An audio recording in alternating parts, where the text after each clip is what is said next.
Pagi, Dokter Rian. Selamat pagi, Mas dan Mbak sekalian. Terima kasih atas kehadirannya pada kegiatan modul pagi hari ini. Mohon izin untuk kesempatan kali ini, saya akan membawakan modul dari psikoterapi psikodinamika yang berjudul resistensi, transferensi, dan kontratransferensi. Tujuan pembelajaran dari modul pagi ini adalah diharapkan peserta didik mampu melakukan pemeriksaan analisa, tata laksana, dan interpretasi formulasi dinamik, serta mampu memahami dan mengelola transferensi dan kontratransferensi. Jadi, psikodinamika itu sendiri merupakan suatu organisasi konseptual mengenai fungsi mental, di mana pemahaman terhadap psikodinamika ini merupakan upaya untuk pemahaman lebih dalam terkait pengalaman serta perilaku manusia, di mana yang dapat bersifat normal, abnormal, rasional maupun irasional. Konsep ini pun juga membuka jalan bagi konsep perkembangan kepribadian yang lain. Dan banyak faktor dalam mempengaruhi perkembangan kepribadian atau kehidupan mental emosional seseorang, yaitu biologi, lingkungan fisik, lingkungan sosial, budaya. Psikiater sendiri harus melihat problem manusia dalam konteks seutuhnya, di mana problem yang ada ini merupakan hasil interaksi dari semua aspek. Setiap individu pun tentu tidak sama dan masing-masing bersifat unik. Sehingga fenomena mental yang muncul pada seorang individu ini juga merupakan dampak lanjut dari berbagai macam konflik dengan menekankan kepada kekuatan atau dorongan nirsadar pada sebagai bagian utamanya. Jadi untuk mendapatkan informasi yang baik tentu harus didapatkan bina raport yang baik pula antara dokter dan pasien, di mana rapor yang baik ini merupakan permulaan dari suatu proses yang mungkin pada akhirnya dapat berlanjut sebagai psikoterapi. Cara probing untuk pendalaman dalam pengumpulan data mengenai aspek dinamik ini merupakan latar belakang permasalahan yang berbeda dari wawancara deskriptif, di mana wawancara deskriptif ini merupakan wawancara yang lebih terstruktur dan pasien bersifat lebih pasif. Sedangkan wawancara dinamik adalah pasien ini diajak untuk lebih aktif dalam wawancara. Harapannya dalam wawancara tersebut akan muncul gejala-gejala khusus yang timbul selama wawancara, misalkan tanda-tanda transferensi, kontratransferensi, resistensi, mekanisme defensif, atau cara adaptasi lain dari pasien. Teknik wawancara dinamik ini juga merupakan proses untuk membantu pasien dalam mengungkapkan informasi yang lebih relevan terkait keluhannya, yang juga seringkali sudah memiliki nilai terapeutik. Jadi pemeriksaan pasien dengan pendekatan psikodinamik ini pada prinsipnya juga tidak terpisahkan dari prinsip pemeriksaan psikiatri deskriptif secara umum. Namun ada hal-hal khusus yang ditelusuri, di mana nantinya akan didapatkan pengungkapan dari aspek-aspek bawah sadar seperti pengalaman masa kecil dan faktor hubungan keluarga lain. Nanti setelah evaluasi awal terkait kekuatan, permasalahan, dan kebutuhan pasien, akhirnya dapat ditentukan tujuan dari psikodinamik psikoterapi, yaitu apakah untuk uncover unconsciousness material atau mensupport weaken function dari pasien dengan cara providing support atau keduanya. Nah, hubungan dari dokter dan pasien ini memiliki key issue atau dasar-dasar yang penting, yaitu berupa acceptance, empati, dan rapor yang baik. Sedangkan kayak konsep dari psikodinamik psikoterapi ini memiliki beberapa elemen penting. Yang pertama ada affect, lalu ada resistance, yaitu respon pasien dalam mengikuti proses pengobatan. Kemudian ada transference, yaitu perasaan pasien terhadap pemeriksa, dan counter transference, bagaimana perasaan pemeriksa terhadap pasien. Kemudian ada juga unconscious fantasy, conflict and defense, dan dreams. Untuk yang pertama, kita akan bahas mengenai resistensi. Resistensi ini memiliki definisi, yaitu segala hal yang dilakukan pasien untuk melawan atau menentang proses terapi. Contoh-contoh bentuk resistensi sendiri ada berupa silence atau diam, hiding thoughts or feelings, being too agreeable, di mana pasien ini cenderung mudah untuk menyetujui. Kemudian ada juga missing session dan not paying one's bill, atau ketika pasien selesai sesi, pasien menghindari proses administrasi dari penemuan tersebut. Nah, jadi resistensi ini bisa bersifat conscious atau unconscious, sadar atau tidak sadar, kemudian bisa pula disampaikan secara verbal atau action. Semakin kita tahu terkait resistensi, semakin pula kita menyadari bahwa dengan munculnya resistensi ini bisa membuat kita lebih memahami pasien dan lebih mudah untuk mengidentifikasi permasalahan apa yang mungkin sulit untuk diungkapkan oleh pasien. Kenapa bisa muncul resistensi? Jadi resistensi ini, muncul biasanya pasien untuk menghindari fear, loss, guilt, dan shame. Namun bisa juga muncul akibat terapis error. Maka dari itu penting juga bagi terapis untuk berhati-hati dalam pemilihan kata agar tidak terkesan judgmental atau mengkritisi. Nah, teknik-teknik resistensi ini, adalah dengan listen, reflect, dan intervene. Listen ini yang pertama adalah listen to the train of association. Jadi kita harus memperhatikan jalan dan alur cerita dari pasien. Kemudian, dari alur cerita tersebut akan mengarahkan ke alam bawah sadar pasien dan cara ini, pas bila kita ingin menggali masalah atau kita ingin uncover masalah maupun memberikan support ke pasien. Yang kedua, kita juga harus memperhatikan, breaks in the trends of association, di mana kita harus memperhatikan juga jeda yang ada. Ini bisa jadi memberikan tanda, suatu bentuk potensi munculnya resistensi. Misalkan jeda jeda seperti keheningan atau di tengah-tengah ada jeda pasien ingin merubah topik atau mungkin, eee, ha apa namanya, berhenti di tengah pembicaraan, di mana ini bisa menunjukkan adanya rasa tidak nyaman pada pasien dalam mengungkapkan perasaannya. Lalu penting juga untuk, listen for other example of resistance. Jadi kita juga harus memperhatikan resistensi-resistensi yang muncul dalam, bentuk-bentuk lain. Misalkan dari verbal ini bisa berupa keheningan atau seakan menutup-nutupi, sedangkan dari action bisa berupa acting out, dan acting in. Acting, out ini merupakan sikap yang muncul di luar proses wawancara. Misalkan pasien ini, eee sudah berulang kali datang ke sesi, namun pada saat itu pasien, mengatakan, turun di tempat yang salah sehingga menyebabkan pasien datang terlambat. Atau acting in, di mana sikap yang muncul di dalam wawancara, misalkan tiba-tiba pasien yang awalnya, berada dalam posisi duduk, tiba-tiba berdiri atau tiba-tiba tertidur di tengah obrolan. Ketika pasien, memberikan perhatian lebih ke pemeriksa, tapi juga tidak ada hubungannya dengan permasalahan yang sedang dibahas, juga bisa jadi tanda adanya transferensi, yang mana nanti akan dibahas lebih lanjut.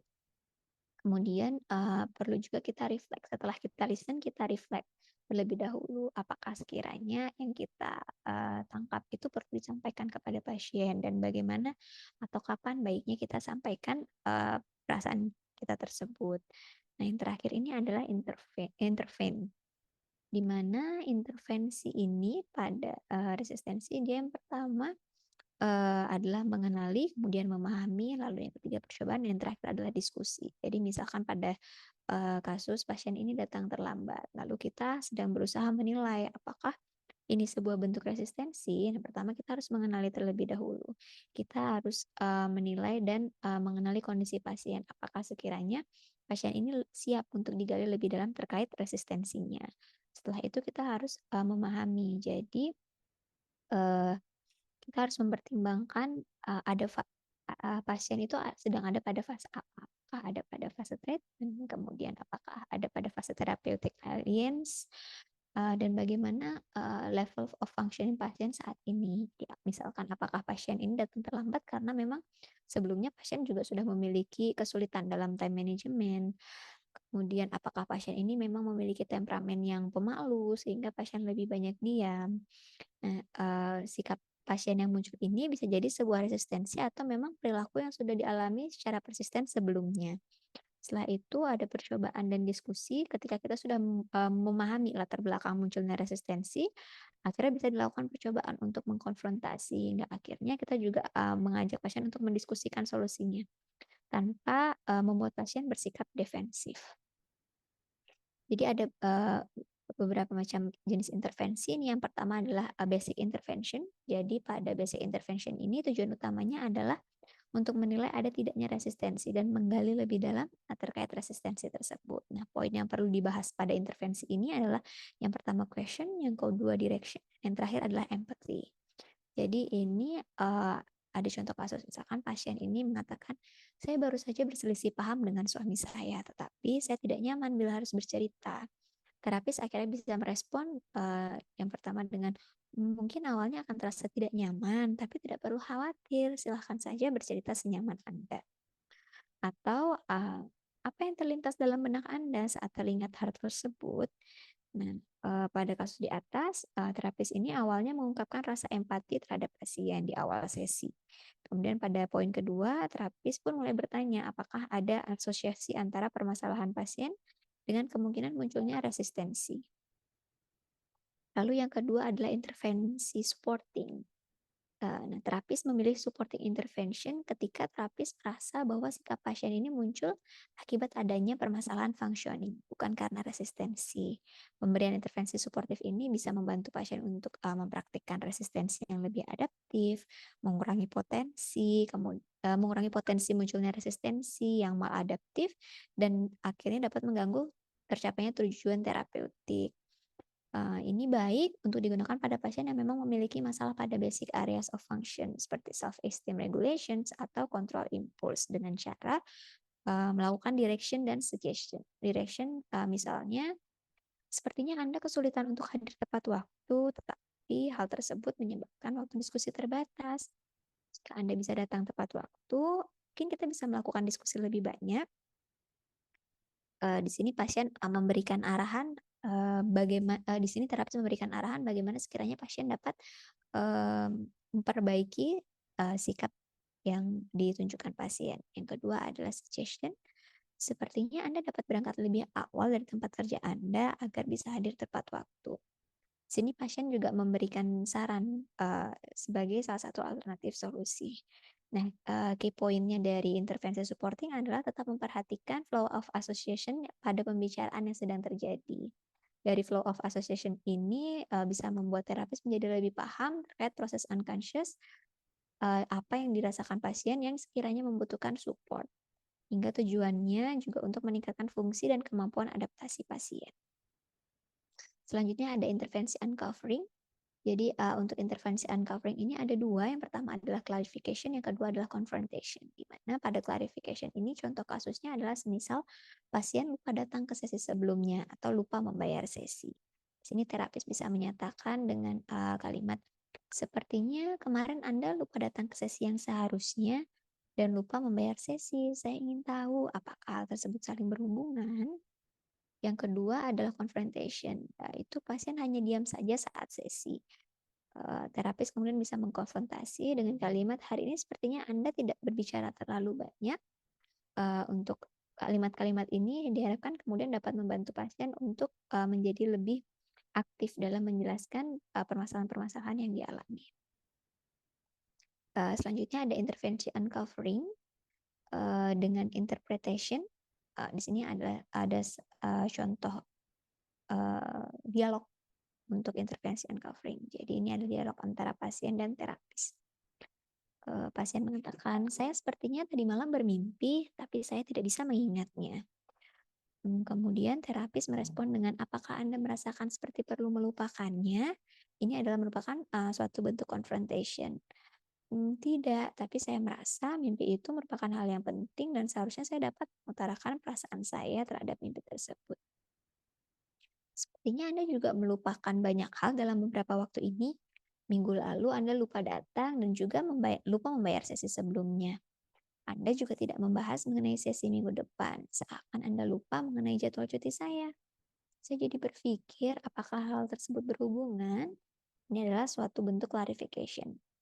Mungkin saja, tapi Anda berhak mendapatkan cuti dan berlibur karena sudah bekerja keras. Saya juga terkadang berandai-andai bahwa Anda akan mengirimi saya kartu pos. Apa yang ada di pikiran Anda terkait kartu pos? Dulu ketika saya kecil dan berkemah, teman-teman mendapatkan kartu pos dari orang tuanya, namun saya tidak. Saya selalu berpikir mengenai hal tersebut. Dengan mengingat Anda akan pergi berlibur, saya jadi berandai bahwa akan mendapatkan kartu pos dari Anda. Anda beranggapan bahwa mereka melupakan Anda ya? Ini adalah suatu bentuk empati. Saya juga tidak tahu kenapa, tapi saya beranggapan seperti itu. Mungkin hal-hal yang Anda lupakan beberapa waktu terakhir ini berhubungan dengan kecemasan yang muncul karena Anda takut saya melupakan Anda. Ini adalah suatu bentuk interpretation. Jadi pada kasus contoh ini, resistensi yang muncul adalah berupa lupa dengan adanya sesi yang terjadwal, lupa membayar, dan pasien menghindari perasaan cemas yang muncul serta rasa tidak nyaman saat teringat memori sebelumnya. yang kemudian diasosiasikan oleh terapis dengan rasa cemas yang muncul akibat takut dilupakan oleh terapis. Oke, selanjutnya, ini adalah bahasan mengenai transferensi. Jadi, berikut adalah definisi transferensi dan kontratransferensi. Jadi transferensi ini merupakan rangkuman perasaan yang dimiliki oleh pasien tentang terapis, di mana perasaan tersebut adalah perasaan, saat ini yang juga dipengaruhi oleh perasaan pasien terdahulu yang kemudian didisplace ke terapis. Sedangkan kenapa penting untuk memahami transferensi? Di psikodinamik psikoterapi, transferensi adalah cara-cara ya untuk mengetahui hal-hal penting di kehidupan pasien, di mana bila pasien bereaksi khusus terhadap kita jadi tahu bagaimana kemungkinan reaksi yang timbul terhadap hubungan yang lain di kehidupan pasien sebelumnya. Reaksi-reaksi ini pun muncul secara sadar dan bisa menjadi pintu gerbang bagi terapis untuk menggali memori-memori penting yang ada di kehidupan pasien. Kategori transferensi sendiri ini ada beberapa, yang pertama terkait afek, kemudian terkait hubungan masa lampau, dan yang terakhir adalah displace. Jadi transferensi terkait afek ini terkadang pasien memiliki perasaan yang baik tentang, kita sebagai terapis, namun terkadang tidak. Dan ketika perasaannya baik, maka akan muncul positive transference, di mana ini muncul dari rasa, seperti loving, trusting, tender, passionate, dan rasa hormat terhadap terapis, di mana ini kemudian akan menunjukkan subtipe. Yang pertama ada idealization, yaitu anggapan bahwa terapis ini sebagai seseorang yang perfect, seseorang yang intelijen dan penuh kasih sayang. Kedua ada erotik, di mana ini berhubungan dengan perasaan seksual atau loving, termasuk jatuh cinta dan keinginan untuk dicintai oleh terapis. Yang terakhir adalah eroticize, di mana ini perasaan seksual spesifik yang bersifat lebih agresif. Sedangkan perasaan buruk yang muncul ini disebut, negative transference, di mana ini dihubungkan dengan adanya anger, rasa benci, rasa iri, humiliation. Kemudian ada pula terkait hubungan masa lampau. Terkait hubungan masa lampau ini diasosiasikan dengan ingatan pada masa anak-anak. Jadi, yang pertama ada hubungan dengan, dyadic transference, kemudian ada triadic transference, di mana, dyadic transference ini berhubungan dengan basic caretaking, kemudian, eee, need fulfilling, dan pembentukan confidence pada pasien. Sedangkan triadic transference ini muncul pada masa kanak pertengahan, dari usia 3 hingga 6 tahun, ketika anak-anak mulai membuka diri untuk orang lain di kehidupannya. Jadi ini pun sexual feeling, competition, dan jealousy. Selanjutnya adalah teknik transferensi, sama seperti yang sebelumnya. Teknik transferensi ini adalah listen, reflect, dan intervene, di mana refleksi di sini bisa berupa penilaian apakah pasien siap dan bersedia menghadapi transferensi, kemudian apakah transferensi ini terletak di permukaan atau merupakan topik yang paling mempengaruhi perasaan pasien, dan perlukah interpretasi terhadap transferensi tersebut.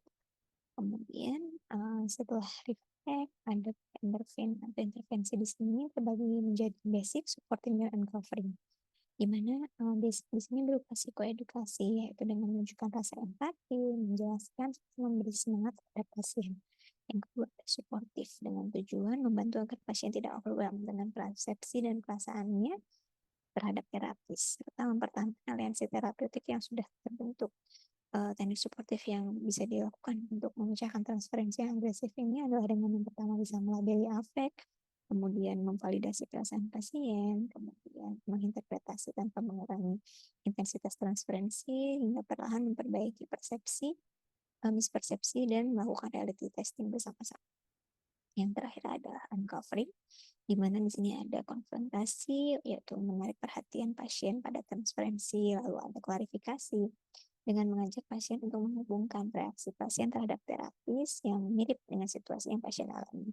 Klarifikasi ini juga membantu pasien untuk menyadari bahwa reaksi tersebut sudah terjadi beberapa kali di situasi yang berbeda. Yang terakhir ada pula interpretasi, di mana interpretasi ini terdapat dua tipe, yaitu terapis yang menginterpretasi perilaku pasien sebagai luaran perasaan transferensi bawah sadar, serta yang kedua adalah sebagai luaran dari suatu distorsi yang berkaitan dengan suatu hubungan masa lalu.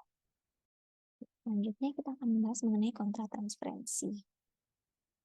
Kenapa kontratransferensi ini penting untuk diperhatikan? Dengan memahami adanya kontratransferensi ini, maka perasaan yang muncul tidak akan berlarut-larut antara terapis dan pasien, serta kemudian akan memudahkan terapis untuk membantu pasien, um, misalkan dalam penegakan diagnosis, terapi, dan lain sebagainya, dalam bentuk memahami berbagai aspek fungsional pasien, yaitu misalkan seperti mekanisme pertahanannya, yang kemudian dapat juga menjadi panduan intervensi terapis secara step by step dan mengenali hal-hal apa yang sekiranya penting untuk diperhatikan. Nah, tipe-tipe kontak transferensi ini ada yang pertama yang berasal dari pasien karena suatu perilaku atau perasaan pasien, dan yang kedua ada berasal dari terapis karena mengingatkan terapis akan sesuatu di kehidupan pribadinya. Untuk jenis kontak transferan sendiri ada dua. Yang pertama ada concordant dan yang kedua adalah complementary. Jadi concordant ini adalah ketika terapis mulai berempati terhadap pasien. Misalkan seorang pasien yang baru memiliki anak menjadi jarang datang ke sesi terapi. Ketika datang seringkali akan terlambat dengan alasan sedang repot merawat anak. Hal ini kemudian dapat menyebabkan terapis bertanya-tanya apakah ada hal lain di balik kejadian tersebut, di mana reaksi ini tidak muncul pada pasien lain. Yang kedua adalah complementary, yaitu ketika ketika terapis mulai merasa relate dengan orang di kehidupan pasien. Misalkan terapis merasa kesal dengan pasien yang tidak fokus pada sesi terapinya. Rasa kesal tersebut lebih besar dibandingkan dengan pasien lain. Dan setelah wawancara yang mendalam, terapis menjadi ingat bahwa ibu pasien merupakan sosok yang perfeksionis, sehingga tanpa sadar terapis bertingkah seperti ibu pasien. Bagaimana jika terapis tidak menyadari kontak transferensi? Jadi akan muncul enactment, di mana enactment ini adalah merupakan masalah yang bisa mengganggu aliansi terapeutik. Dan kontak transferensi paradigma ini bisa digunakan ketika dengan cara terapis ini menggunakan kontak transferensi untuk menyadari transferensinya. Jadi terapis dalam enactment sendiri adalah perlakuan terapis berbeda terhadap satu pasien dibanding ke pasien lainnya. Lalu untuk teknik kontak transferensi sendiri adalah yang pertama listen. Ini untuk simak dan kita harus mengingat kembali bagaimana perasaan Anda terhadap pasien ini bisa dilakukan dengan mendiskusikannya dengan kolega atau dengan supervisor. Lalu nilai kembali bagaimana perilaku Anda selama bersama pasien. Bagaimana cara Anda berpakaian, cara Anda menggunakan teknik tertentu yang mungkin tidak digunakan di pasien lain, serta apakah ada emosi yang Anda rasakan, misalkan muncul rasa cemas, atau mungkin Anda melakukan suatu cara untuk merubah struktur sesi demi menyesuaikan tingkah pasien. Dan terakhir, dan dinilai pula apakah ada persamaan dari apa yang Anda rasakan terhadap pasien dan apakah perasaan tersebut sama dengan kejadian di hubungan interpersonal pasien di kehidupan pribadinya. Kemudian yang kedua adalah reflect. Apakah kontak transferensi ini memberikan saya pengetahuan terkait perasaan yang dialami pasien, misalkan apakah jadi merasakan apa yang pasien rasakan atau konkordan, atau terapis merasakan apa yang ibu pasien rasakan atau komplementari. Dan apakah kontak transferensi ini berkaitan dengan resistensi terapis pasien, misalkan adanya rasa bosan, atau rasa terdistraksi. Dan yang terakhir, apakah kontak transferensi ini berkaitan dengan kehidupan pribadi terapis? Yang terakhir adalah intervene, yaitu mengajak pasien untuk membayangkan perasaan terapis dan memvalidasi apa yang pasien rasakan terhadap kontak transferensi tersebut. Pahami pula enactment dalam terapi. Misalkan ketika pasien baru menceritakan terkait ibunya yang terkena kanker dan pasien merasa cemas, dengan hasil pemeriksaan lanjutan, terapis kemudian berempati dan mengakhiri sesi. Terapis pun baru sadar bahwa dirinya ini mengakhiri sesi 15 menit lebih awal karena dirinya merasa kasihan dan takut memperburuk rasa cemas pasien. Inilah yang disebut concordant counter transference. Kemudian diskusikan pula dengan supervisor untuk menggali proses counter transferensi. Lalu memberitahu pasien juga terkait counter transferensi yang terapis alami. Dengan begitu dapat membantu mentalization pasien. Jadi pasien yang sulit mentalization ini dapat dibantu dengan disadarkan bahwa persepsi terapis bisa saja berbeda dengan persepsi pasien. Pada dasarnya untuk yang perlu ditekankan pada pelaksanaan psikoterapi dinamika ini adalah bahwa seluruh pasien itu membutuhkan support dan perasaan yang dibutuhkan pasien adalah perasaan untuk didengar, perasaan dan dimengerti pada atmosfer yang non-judgment. Berikut untuk referensi yang saya gunakan. Terima kasih Dokter Ian, mohon bimbingan dan asupannya.